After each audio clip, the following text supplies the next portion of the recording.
All right, so we had day 7 of training camp kicking off today, man. And let's talk about today, but let's talk about what we've seen so far, new things that are circulating around Giants camp. And I will talk about the good. Let's talk about the good first off, man. No surprise, Abdul Carter is a beast. Abdul Carter is a beast right now. I'm going to be honest. I'm really excited to see what he's going to do when the regular season turns up because he's just a mismatch. And I think he's probably going to be our best edge rusher pretty soon. You're hearing a lot of people speak about that, but it's because it is a fact. This guy is, bending the corner differently than the other edge rushers that we have. The Brian Burns of the world, the Kayvon Thibodeaux. It's just not fair when you pair him up against his rookie counterpart, Marcus Bowe, one or the other. Marcus Bowe is a mismatch for Abdul Carter. And I simply just want to see, and I've seen other people talking about it, overall, get Andrew Thomas back and let's see what Abdul Carter can do against Andrew Thomas because we know there's some good tackles in this league, specifically in this division. You talk about, obviously the Washington Commanders traded and got Tunzel out there.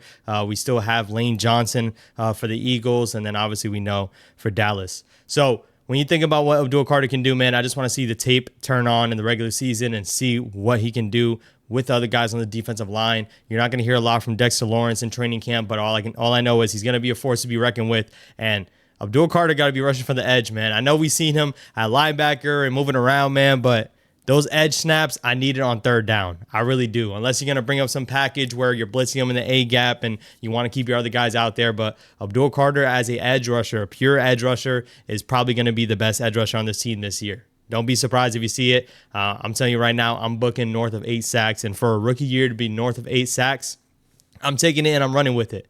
We haven't seen our rookie edge rusher do that ever in the past couple of years overall. So shout out to that. Shout out to Abdul Carter. Shout out to Cam Scatabo. Actually, today you didn't see a lot from him in terms of videos circulating or hearing about runs circulating. But Cam Scatabo's been getting some reps with the ones, and you're going to see him split with Tyrone Tracy. But for me, I'm more surprised with how good his hands are. I know we talked about him being more of a receiving back potentially, but I didn't believe it. You think of him being a physical runner, but the guy's out there running routes, and he's also coming down with a lot of catches. He even had that tiptoe catch potentially in the end zone a couple practices ago. So Cam Scatabo has surprised me in that bit. He has. Thinking about Devin Singletary still having a place on this team, so you're thinking maybe someone's going to be losing out on reps, but maybe Singletary's getting the least amount of reps between the two.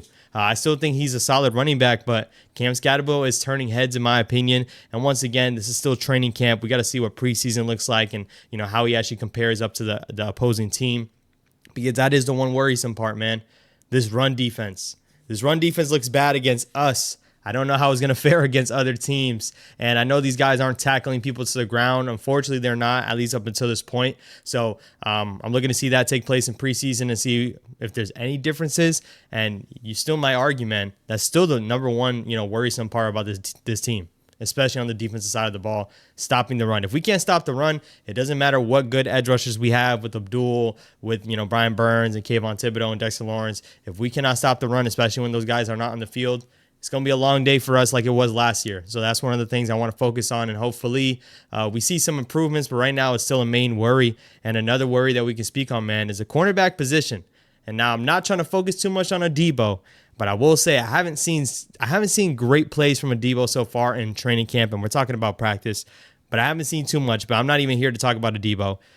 Deonte Banks needs to make more plays on the ball, and that's been the rule of thumb for him ever since he came into the league. We're entering year 3, and it's still an issue for the guy. It still is. We know he's not going to be matched up against necessarily the best wide receiver all the time. There's a chance that he will, but this division is stacked with wide receivers. It really is. I don't have to look too far. You got Terry McLaurin on the Commanders, CeeDee Lamb, and now, Pickens from the Steelers. And you look at the Eagles sides, Devontae Smith, and obviously A.J. Brown. You're matching up against one of those guys. We need him to be competitive and make a play on the ball. I don't care how good and sticky in coverage he is, because that is one thing that Deonte Banks is. He's always in phase. He's always in the position, but never makes a play. And that leaves him open for other wide receivers to make a play over him. And we can't have that. So that is still a worry for me at CB2. I've been seeing people talk about Cordell Flott and Deonte Banks splitting reps because they have been splitting reps, but I would be shocked, genuinely shocked, if Deonte Banks is not the CB2 come game day, week 1 specifically. Putting aside if there's a chance for injury or anything, I would be shocked to see if Cordell Flott is actually starting over Deonte Banks.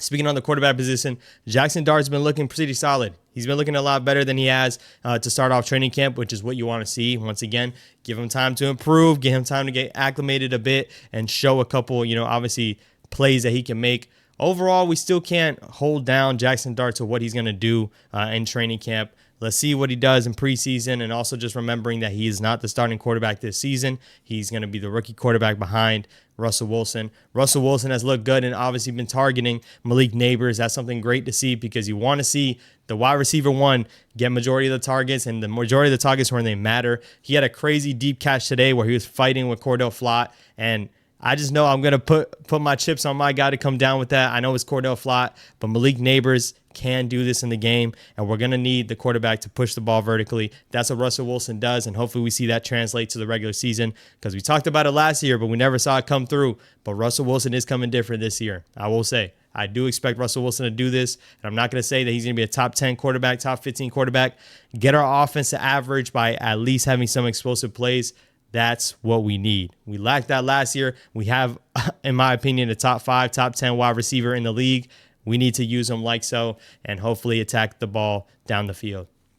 Overall, man, once again, you're liking what you're seeing out of the guys. They're getting through the hard days of practice. There's been some sloppiness, some false starts and such, and they even ended today's practice in sprints. But overall, the team's trying to get better every day. The preseason's coming up soon. I think we have a game actually today. Let me know your thoughts on today's practice and overall the training camp so far, and give me one player you're focused on heading into the season, man. I will catch you guys on the next one.